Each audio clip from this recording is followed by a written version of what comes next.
Okay guys, today tuturuan ko kayo paano magtakip ng mga pasya or kung ano man sa katawan or sa mukha.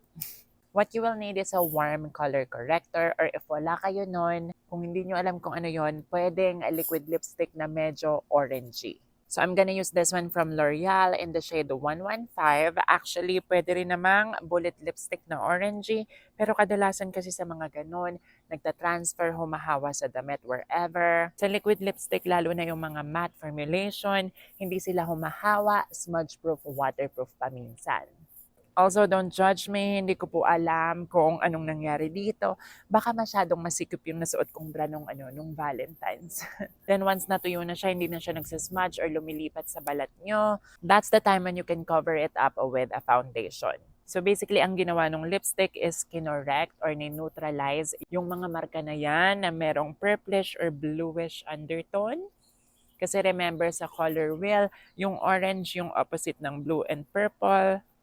So, mas mabilis na silang matakpan like that. Okay. Second to the last step is to apply some loose powder or kahit anong powder.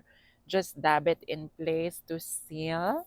Ayan, mag-spray kayo ng Softest Beauty Mist kasi ito talaga naglalagay siya ng protective layer para nga ma-seal ang mga makeup products dyan at hindi ka na magalaw. Char. Hindi na sila magalaw at hindi na makita kung ano yung tinatago natin.